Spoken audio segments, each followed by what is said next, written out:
much. It's great to be here. You know, I will tell you, I am a former Rotarian, and there is something about when you get together with your Rotary group, it's like a little family. You all get to know each other, you all get to know about families, you celebrate things together, you take care of people during the sad times, but it truly is service above self. And so I'm proud to be here and proud to be a former Rotarian. You know, everything Yvonne said, I'm going to put some context to it a little bit to give you an idea of what it was like to grow up. So I grew up in a small rural town in South Carolina, 2,500 people, 2 stoplights. You couldn't think about doing something wrong without somebody telling your mom. My mom started a business out of the living room of our home. 30 plus years later, it was a successful company. I started doing the books for the family business when I was 13. It wasn't until I got to college that I realized that was child labor. I'm not an Ivy Leaguer. I went to a public university. I went to Clemson University, go Tigers, graduated with a degree in accounting. I'm not a lawyer. I'm an accountant. Accountants are problem solvers. No offense to our lawyers, of course. I speak hard truths. That's what I do. Went on and worked in the corporate world for a while, and then I came back home to the family business. And one day I happened to be telling my mom how hard it was to make $1 and how easy it was for government to take it. And my mom said, quit complaining about it, do something about it. I truly had never been political and did not know you weren't supposed to run against a 30-year incumbent in a primary. Ignorance is bliss. Once I realized he was related to half the district, the only option was to win. So we went around the district and said, we have way too many lawyers in the State House. I think they need a really good accountant. The district took a chance on me, and we won. And I got to work in the State House fighting for small businesses, fighting to get our voices heard, all of that, and I was there a couple of years. And then something happened. South Carolina typically passed legislation on a voice vote. All in favor, say aye. All opposed, nay. The ayes have it. But one day they passed a bill that would give legislators a pay raise. All in favor, say aye. All opposed, silence. The ayes have it, yet to this day you can't find anyone that says they voted themselves a pay raise.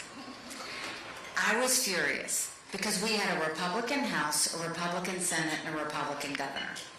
And I filed a bill that said anything important enough to be debated on the floor of the House or the Senate is important enough for people to know how their legislators voted. And the Speaker of the House said, put the bill away. We don't need to have it. We will decide what the public needs to see and what they don't. To put it in perspective and to summarize it, when I didn't put the bill away, they stripped me of everything. I lost all seniority. I was dropped from all my assignments and my committees. I could take the well, no one would hear me speak. I could sponsor a bill, no one would co-sponsor. So I ran for governor. And I'm proud to say one of the first bills we signed into law is now in South Carolina. Anything debated on the floor of the House or the Senate requires a legislative vote on the record, and we took it a step further and did it on every section of the budget. And I love music, so on the day of the bill signing, we blasted throughout the State House, Pat Benatar's Hit Me With Your Best Shot.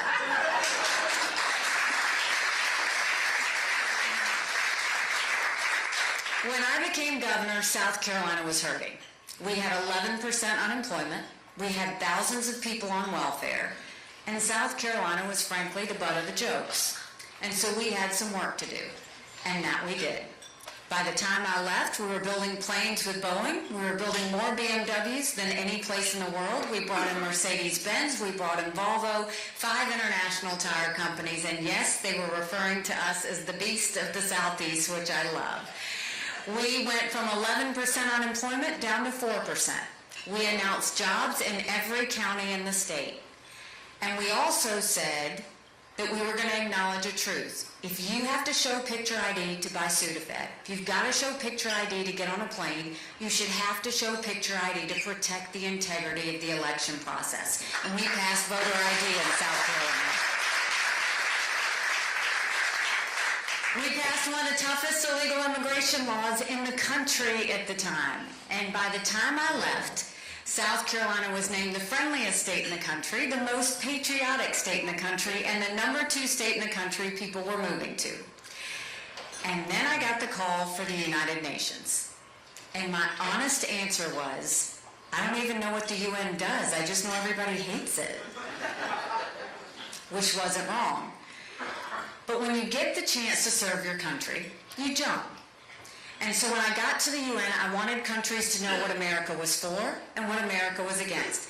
I didn't care if they didn't like me, but I wanted them to respect America. And we got to work. We pulled ourselves out of the Iran deal. I negotiated with China and Russia, the largest set of sanctions against a country in a generation with North Korea. We moved the embassy from Jerusalem, but we also acknowledged a truth. The number one thing we did at the UN was we took the kick me sign off of our backs, and America was respected again.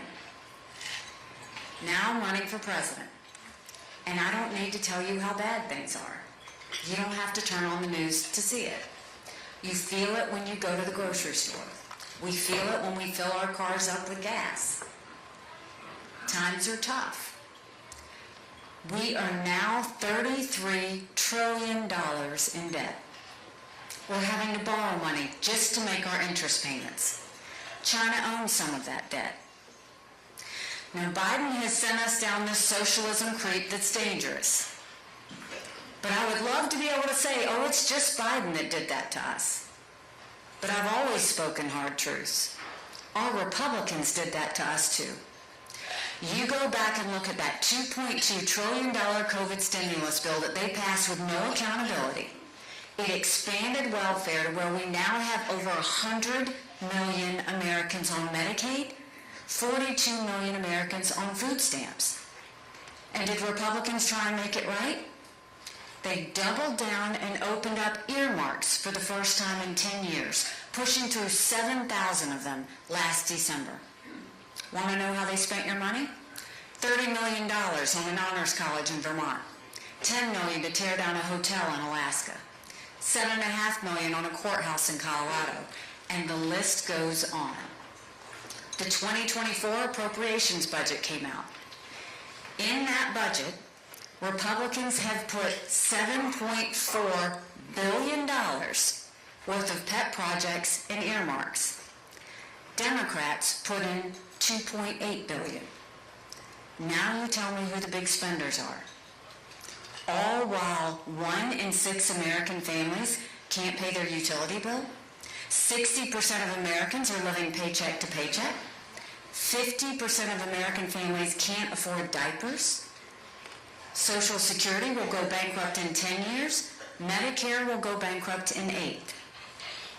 You look at our education system, everybody wants to blame COVID for education. We had problems with education before COVID. Pre-COVID, 67% of 8th graders in our country were not proficient in reading or math. Think about that. A couple of months ago, it came out that over 80% of our kids were not proficient in history or civics. And now a couple of weeks ago, they tell us our 13-year-olds are scoring the lowest level in decades in reading and math.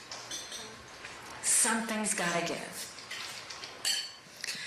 You look at the situation with the border. And I had been to the border, and I didn't pull a Kamala, go and come back. I went 400 miles down that border. You're not ready for what I saw. Mounds of clothes, mounds of shoes, paraphernalia, rape areas that the women and girls have to walk through. When you get up in the morning, you get your coffee and you watch the news. When these ranchers get up in the morning, they get their coffee and they go see if anyone died crossing the fence. They pick up whatever little kids were left behind, turn them over to Border Patrol. When I met with sheriffs, they said before 7 a.m., they pick up whatever illegal immigrants they can find, they turn them over to Border Patrol. Border Patrol documents them and releases them until their court date years from now.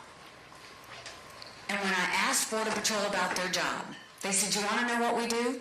We're glorified babysitters. They don't let us do our job. 5.5 million people have crossed that border. We haven't even talked about the northern border that you're dealing with as well. We had more fentanyl cross the border last year that would kill every single American. Number one cause of death for adults 18 to 45, fentanyl. And don't think for a second China doesn't know what they're doing when they send it over. And then my parents taught me, you take care of those who take care of you. And I'm going to ask you if we're taking care of those who take care of us. Right now in America, 33,000 veterans are homeless. 1 in 3 suffers from PTSD or thoughts of suicide. We lose 22 heroes a day to suicide. The average amount of time for a veteran to get a doctor's appointment at the VA, 29 days. Why 29? Because on the 30th day, they get to go to the doctor or hospital of their choice. So midway through the 29 days, they get a call to reschedule, and it starts all over again. It's shameful how we deal with our veterans. So that's a lot of bad, right? It's hard to find anything good. But now I'm going to tell you what I told South Carolinians when I became governor. No more whining. No more complaining. Now we get to work. How do we fix it? When it comes to the economy, let's claw back $500 billion of the unspent COVID dollars that are out there. Instead of 87,000 IRS agents going after middle America, let's go after the hundreds of billions of dollars of COVID fraud that we know exist, 1 out of every $7. If 8% of our budget is interest, quit borrowing. Cut up the credit cards. You have to balance a budget every day. I had to balance a budget as governor. Why is Congress the only group that refuses to balance a budget? Right now, you turn on the news and they're talking about shutting down government or not. They've got one job, and that's to pass a budget. Do you know in 40 years, they've only completed a budget on time 4 times? If they can't do their job, they shouldn't get paid. We shouldn't suffer because of it. Then you go and you look at the situation with all the spending, all the earmarks. What I can tell you is, as president, I will make sure we stop the spending, we stop the borrowing, we will eliminate the earmarks, and I will veto any spending bill that doesn't take us back to pre-COVID levels. And we will reduce the size of the federal government by taking the programs in D.C. and pushing them down to the states. That way you're reducing the size of the federal government, but you're empowering the people where it's most helpful. That's how we'll pay down debt, we'll start to build our coffers, we'll bring down inflation, and get our life back in order, because otherwise our kids aren't going to forgive us for this. When it comes to education, we knew if a child couldn't read by 3rd grade, they were 4 times less likely to graduate high school. So we started holding our kids back. We brought in reading remediation programs. We included their parents, and we set them up for success. We've got to do that all over our country. We have to make sure our kids can read, or we're going to be in a world of hurt 10 years from now. There should never be a parent who wonders what's being said or taught to their child in the classroom. We need complete transparency in the classroom.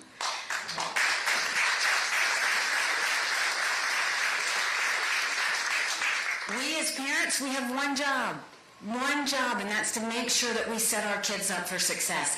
That's why every parent should be able to decide which school their child goes to all across this country. Every child deserves a good education, regardless of where they're born and raised. No child should be mandated by zip code.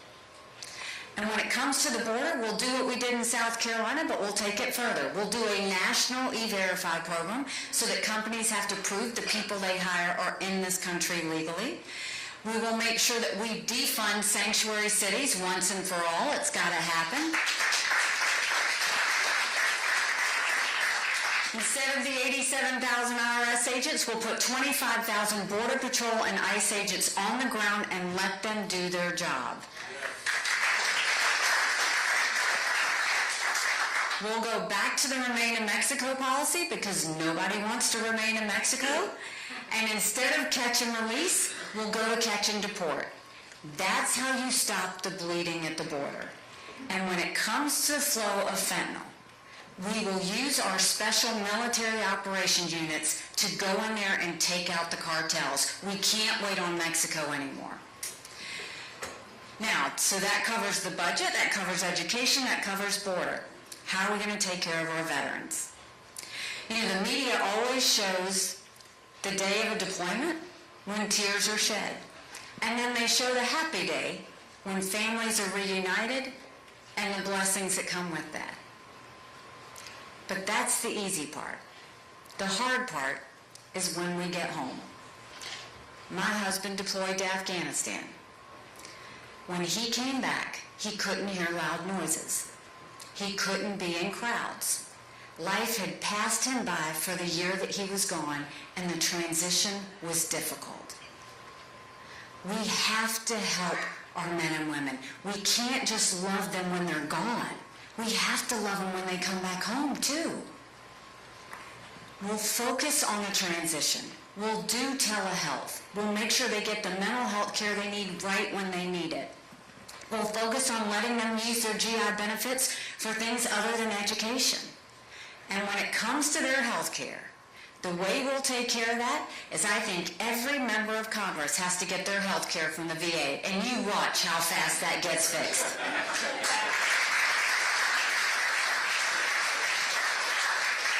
It'll be the best health care you've ever seen, right? So any of those issues I told you about, Congress could have dealt with them, right? But what has Congress done for you lately? Nothing. It is time we have term limits in D.C. It's long past time. We've got to have them. I have also pushed for mental competency tests for anyone over the age of 75. Now listen, I'm not being disrespectful when I say that. These are people making decisions on our national security. These are people making decisions on our children's future. We need to know they're at the top of their game. We all know vibrant 75-year-olds that can run circles around us. And then we know Joe Biden. The Senate has now become the most privileged nursing home in the country. We have to start getting this done. We've got to pass term limits. We've got to get this going. So we talked about domestic policy. Let's talk about national security. Did you ever think we'd look at the sky and see a Chinese spy balloon looking back at us? It's a national embarrassment. You've got Russia invading Ukraine. You've got Iran building a bomb. You've got North Korea testing ballistic missiles. You've got China on the march. But make no mistake, none of that would have happened had we not had that debacle in Afghanistan. The idea that my husband and his military brothers and sisters who served there had to watch us leave Bagram Air Force Base in the middle of the night without telling our allies who stood shoulder to shoulder with us for decades because we asked them to be there. Think about what that told our friends. More importantly, think about what that told our enemies. And now we're facing the biggest threat that we've faced by far. China has been preparing war with us for years. That's not me being overly dramatic. They're already here. They've already infiltrated. They bought 400,000 acres of U.S. soil, most recently near Grand Forks Air Force Base, where our most sensitive drone technology is. They bought the largest pork producer in our country. They continue to send millions of dollars to universities, stealing our research and spreading Chinese propaganda. 90% of law enforcement drones are Chinese. So you got upset about that Chinese spy balloon. Think of all the many spy balloons that can do surveillance now. We've had enough fentanyl kill our Americans than the Iraq, Afghanistan, and Vietnam wars combined. We lost 75,000 Americans just last year to fentanyl. You look at the technology that China needs, there's certain technologies they need to build up their military that threaten America. And of all of those, the Biden administration approved 70% of them last year. And when it comes to our military, China's military has been strong, they've modernized, they've been aggressive, and we're falling behind. China has the largest naval fleet in the world. They have 350 ships. They'll have 400 ships in 2 years. We won't even have 350 ships in 2 decades. China right now is doing artificial intelligence, space, cyber. They've developed hypersonic missiles. We've barely gotten started. And now China's the biggest developer of neurostrike weapons. Those are weapons engineered to change the brain activity of military commanders or segments of the population. That's who we're dealing with. China's not a competitor. China's an enemy. They don't see us as competitors. They've got a plan and they're following through on their plan, and we're asleep at the wheel. Republican and Democrat presidents for too long thought if we were nice to China, they'd want to be like us. They don't want to be like us. They want to be communist China. We need to change the way we deal with them. So how do we fix it? We basically go and we tell them we're no longer selling any U.S. soil to anyone related to the Chinese Communist Party, and we take back the land they've already purchased. When it comes to our universities, we say you either take Chinese money or American money, but the days of taking both are over, and we'll get that Chinese infiltration out of our universities. When it comes to fentanyl, we'll go to China and say, we will end all normal trade relations with you until you stop killing Americans. You watch how fast they suddenly fix it, because they need us for their economy. When it comes to the technology that they have, that shouldn't be a suggestion, that should be a blacklist. They should not get any of that technology that they're asking for. When it comes to our military, strong militaries don't start wars, strong militaries prevent wars. We need to modernize our military. We need to strengthen them. That doesn't mean throwing more money at the Department of Defense. It means bringing down that bureaucracy and the red tape and starting to focus on the wars of the future. The next wars aren't going to just be land, air, and sea. They're going to be land, air, sea, artificial intelligence, space, and cyber. We need to be ready for that. Those are the things that will combat China. So we have the answers, right? But the biggest issue we have to deal with now is we have to end this national self-loathing that has taken over our country. The idea that they say America's bad or rotten or racist. I was elected the first female minority governor in history. America's not racist, we're blessed. Our kids need to know to love America. They need to be saying the Pledge of Allegiance when they start school every day. 2 months ago, I dropped my husband Michael off at 4 a.m. for another year-long deployment. And I watched 10 and 230 soldiers pick up their 2 duffel bags of belongings to go to a country they've never been, all in the name of protecting America. They're willing to sacrifice their lives and their families because they still believe in this amazing experiment that is America. So if they're willing to sacrifice their lives to fight for us there, shouldn't we be willing to fight for America here? Because we have a country to save. Do you remember when you were growing up, how simple life was? How safe it felt? It was about faith, family, and country. Your parents raised you to be a responsible individual. You went to school and you learned what you needed to be successful. You went to church and you found your faith and your conscience. Don't you want that again? Because we could have that again.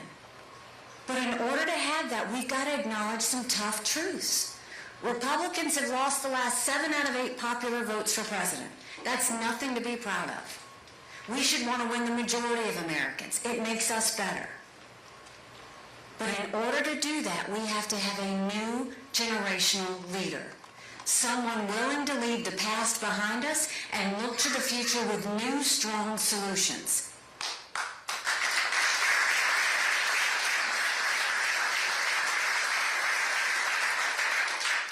We can do that. But to do that, it's going to take a lot of courage. Courage from every single person in this room. Courage for me to run. And courage for every one of you to know, don't complain about what you get in a general election if you don't play in this primary. It matters. Someone asked me when I jumped in why I was running. And I said, my parents came here 50 years ago to an America that was strong and proud and full of opportunities. I want them to know that country again. I'm doing this for my husband Michael and his military brothers and sisters. They need to know their sacrifice matters. They need to know that we love our country. I'm doing this for my daughter who just got married, and I saw how hard it was for her and her husband to buy a home.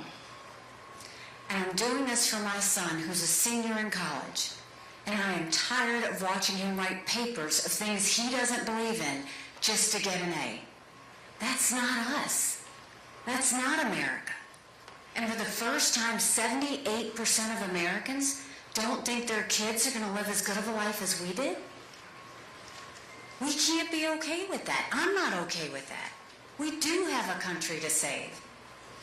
But if you will commit with me, if you will join this fight, I promise you, America's days are, the best days are yet to come. Thank you very much. God bless you. I appreciate it.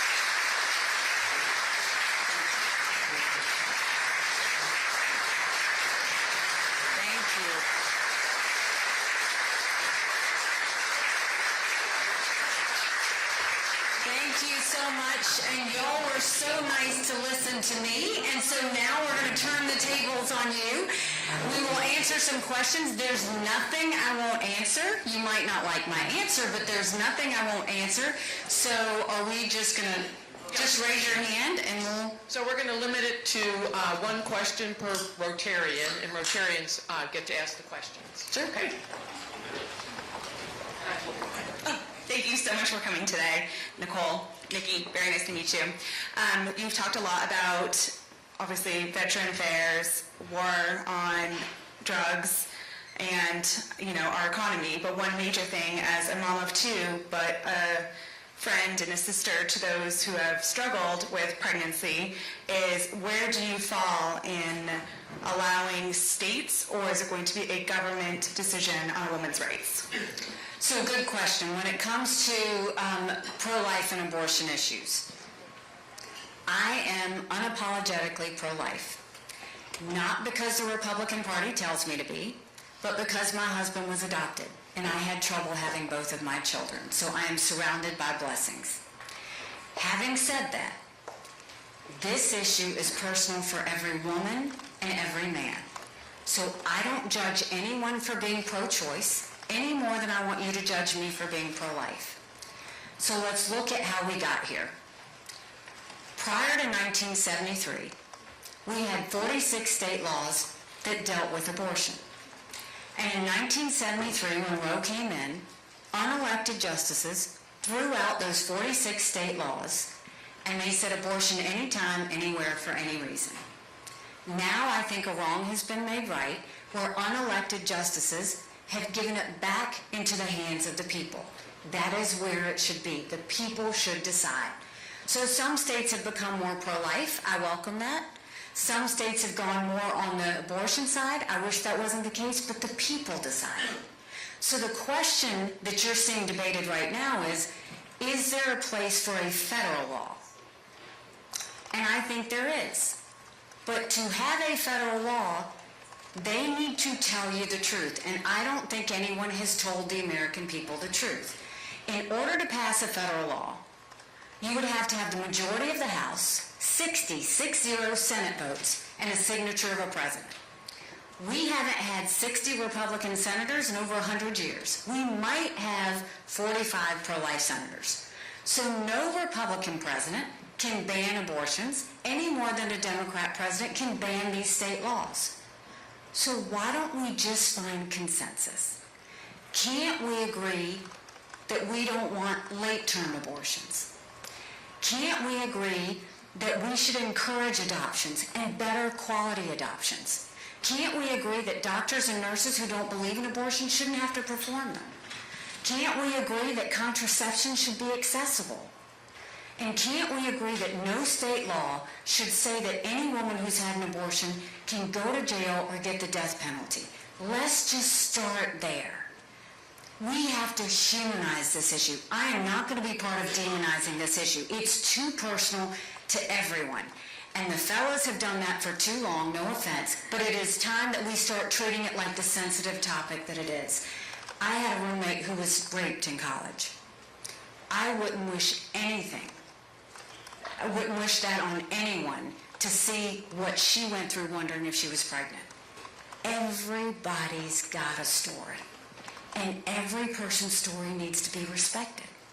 And so that's the way I will handle it, is we're going to make it about how do we save as many babies as we can and support as many moms as we can. And that's the conversation I choose to have when it comes to pro-life and abortion. Ambassador, Yes. I'm interested in what you think 100 years from now, history will remember Donald Trump. Wow, that's an interesting question. You get the prize for the question I haven't been asked.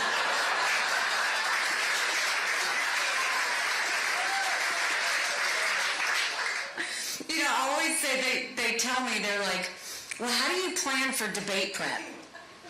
And I always say, I've done over 80 town halls in New Hampshire and Iowa. That's all the debate prep I need, but you take it to a whole new level, I'm not going to lie. How do I think he will be remembered?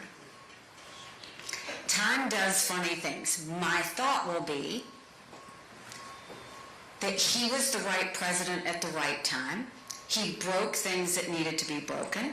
He listened and brought in a group of people who felt unheard, like where I grew up, rural South Carolina. He was strong on foreign policy and getting America's respect in the world. He was thin-skinned and easily distracted.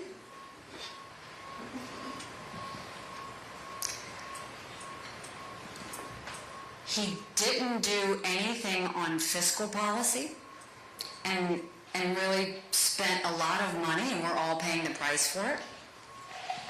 He did do a better job than Biden on the border, really trying to corral that in and stop that.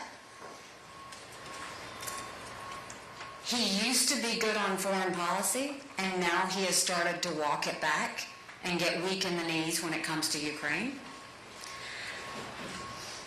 A terrible thing happened on January 6th, and he called it a beautiful day, and in the eyes of America, it was a terrible day.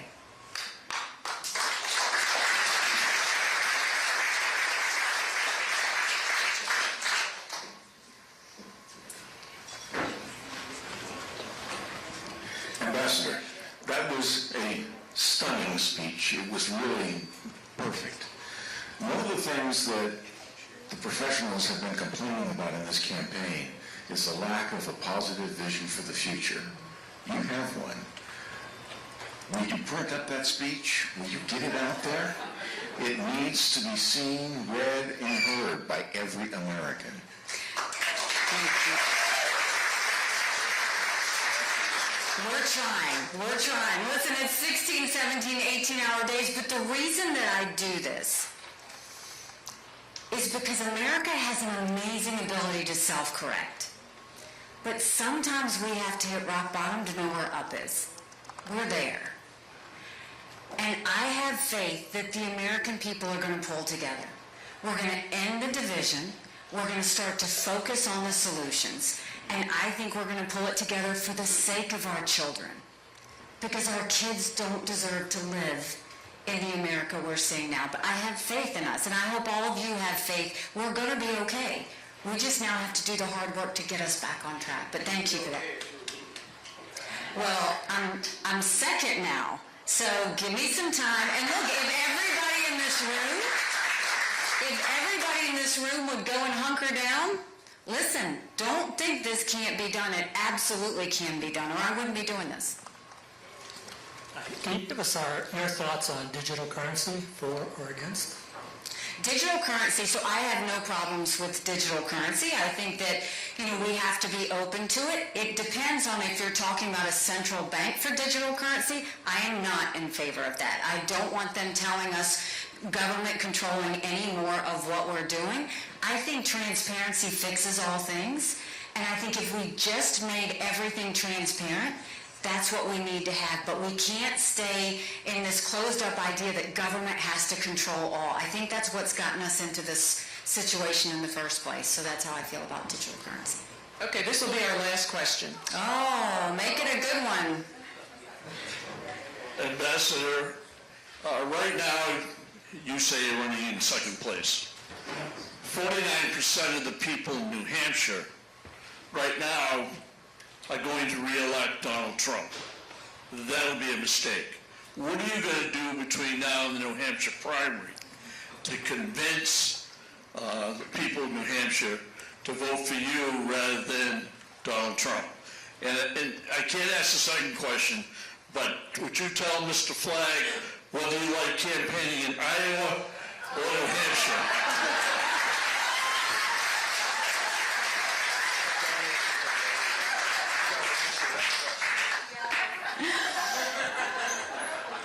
All right, now you kind of made me forget the first question. Okay, so with, y'all are a feisty bunch, I'm not gonna lie.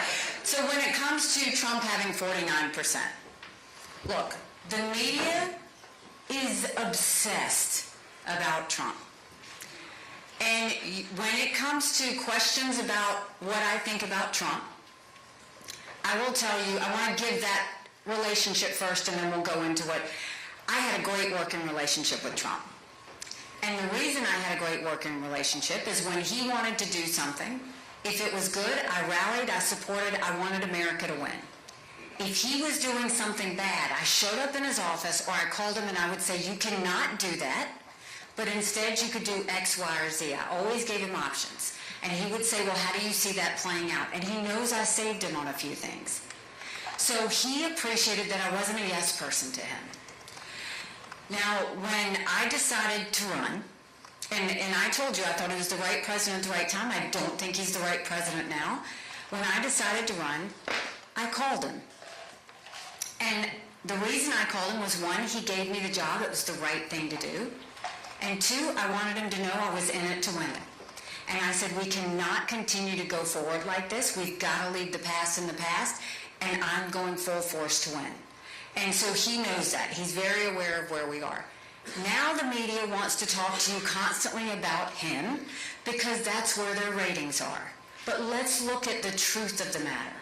First of all, if they're showing you national polls, that's just not going to matter. You know that. Iowa, New Hampshire, South Carolina will decide where we go. What we have seen, I think it was a mistake he wasn't on the first debate stage, and his numbers have dropped a bit. He's not going to be on the second debate stage. I think that's going to hurt him. You can't win the American people by being absent. You just can't. The American people want you to fight for them. They want to know what you're going to do. They're going to want to know solutions. You can't just not be on a debate stage because you're so high in the polls. You've got to show not what you did in the last 4 years, what are you going to do in the next 4? How are you going to fix what was broken? What else are you going to do? He's going to have to give these answers. And I trust Iowans, I trust Granite Staters, and I trust South Carolinians to hold him to that. The other thing is a lot of people like to compare this to 2016. This is not 2016 when we had 17 people on the stage. We started with 13. On the debate stage, you saw it was 8. Next week, we're going to the debate stage. It will be 6. Going into Iowa, my guess is we're looking at 4, maybe 5. Couple will drop off in Iowa. They'll come to New Hampshire. I think you're looking at 3, maybe 4. Couple will drop off, and you'll have a head-to-head in my sweet home state of South Carolina.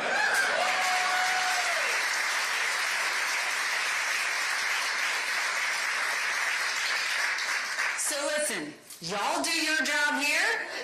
I'll do my job there. Get used to this face, because you're going to be seeing me a lot. I'm going to do whatever it takes to earn every single one of your support. But I will leave you with this. When I ran against that longest-serving legislator in a primary, people laughed at me. And I got to work, and I earned their support, and I won. When I ran for governor, I ran against a lieutenant governor, an attorney general, a very popular congressman, and a state senator. I was Nikki who?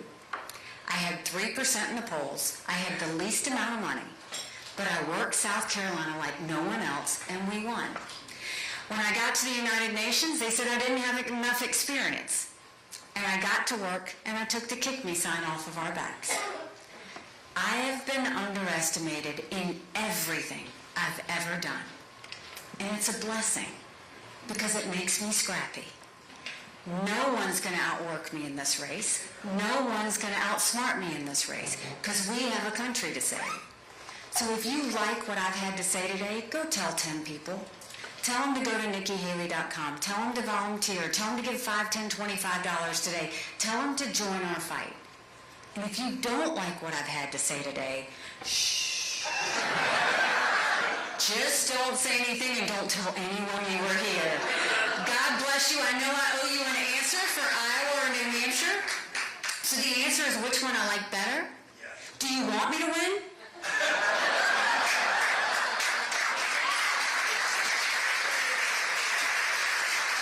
God bless you. Thank you very much.